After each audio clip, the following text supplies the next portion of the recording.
Le soleil se levait à peine sur le village des Umuokpara, baignant les hautes herbes de reflets dorés.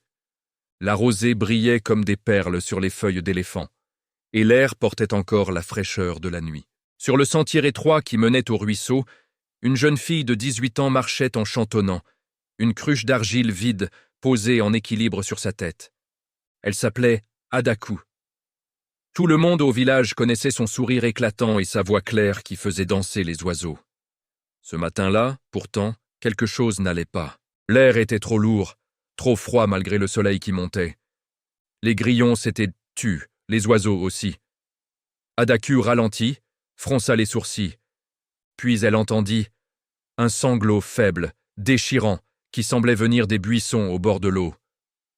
Elle s'approcha, le cœur battant. Assis par terre, la tête enfouie dans les mains, un homme pleurait. Ses vêtements étaient trempés, comme s'il était tombé dans la rivière, ses pieds nus couverts de boue. Il avait l'air épuisé, perdu.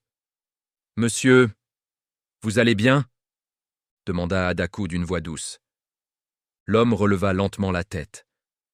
Son visage était pâle, presque translucide. Ses yeux rougis la fixèrent avec une stupeur infinie. « Vous pouvez me voir ?» murmura-t-il d'une voix rauque. Adaku cligna des yeux. « Bien sûr que je vous vois. Pourquoi pleurez-vous tout seul ici ?» L'homme se leva lentement, chancelant. « Dieu soit loué. Ça fait des semaines que je suis là. Des semaines que j'appelle, que je crie. Les gens passent, ils marchent à travers moi comme si je n'existais pas. Je suis mort, Adaku. Enterré il y a un mois à peine dans ce village. Mais mon esprit ne trouve pas le repos. S'il vous plaît, j'ai besoin de votre aide. » La cruche glissa des mains d'Adaku et se brisa en 1000 morceaux sur les pierres. Un cri aigu jaillit de sa gorge. Avant que l'homme n'ait pu ajouter un mot, elle tourna les talons et courut comme si tous les démons de la forêt la poursuivaient. Les branches griffaient son pagne. Ses pieds martelèrent le sentier. Son souffle brûlait sa poitrine. Elle ne s'arrêta qu', en déboulant devant la petite concession de terre battue où vivait sa mère. « Maman! Maman! J'ai vu un mort! Un fantôme au ruisseau !» Maman Ngozi sortit en trombe, les mains pleines de farine d'igname. « Quelle est cette folie de bon matin, Adaku? Tu as encore cassé une cruche pour ne pas aller chercher l'eau? »« Je te jure, maman, il m'a parlé. Il a dit qu'il était mort, qu'on l'avait enterré ici, que personne ne le voyait sauf moi. » Maman Ngozi la regarda longuement, puis secoua la tête. « Rentre avant que je prenne le bâton, et demain tu iras remplir cette cruche, fantôme ou pas fantôme. » Cette nuit-là, Adaku ne ferma pas l'œil. Le visage pâle de l'homme la hantait. Sa voix résonnait dans sa tête comme un tambour lointain.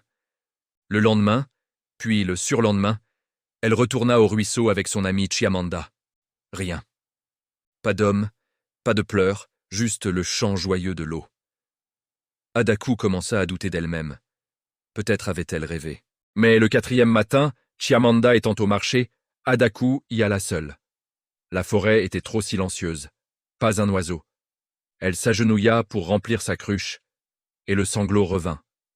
Elle se retourna. Il était là. Toujours le même endroit, toujours les mêmes vêtements mouillés, toujours les mêmes yeux pleins de douleur. Elle voulut fuir, mais il leva la main, suppliant. « Ne pars pas, je t'en prie. Je ne te ferai aucun mal. Je m'appelle Emeka, Emeka Obi. J'étais de ce village avant de partir en ville.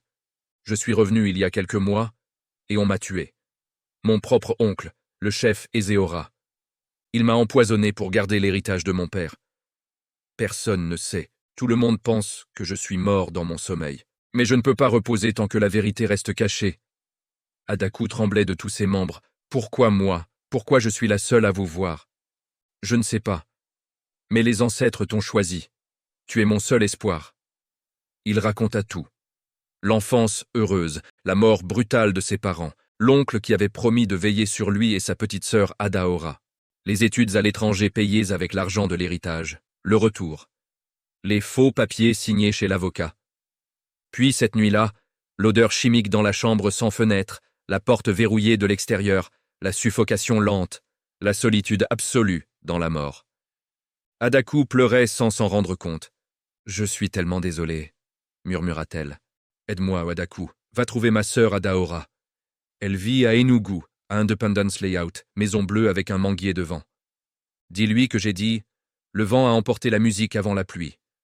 Elle comprendra que c'est vraiment moi. Dis-lui de vérifier dans ma chambre, derrière l'armoire, dans la fissure du mur. Il y a une boîte métallique avec les vrais titres de propriété. Tout y est. Adaku rentra chez elle, le cœur en miettes. Elle raconta tout à sa mère. D'abord, Maman Ngozi refusa de l'écouter. Puis, quand Adaku répéta le nom Emeka Obi, fils du regretté chef Obiuku, le visage de sa mère changea. Elle se souvint de l'enterrement, 2 mois plus tôt. Du jeune homme retrouvé mort en ville, des pleurs de la sœur. Le lendemain, elles prirent le premier bus pour Enugu. Elle ne savait pas encore que le chef Ezeora avait des yeux et des oreilles partout, ni que certains secrets, une fois déterrés, coûtent très cher à ceux qui osent les révéler. L'histoire ne fait que commencer.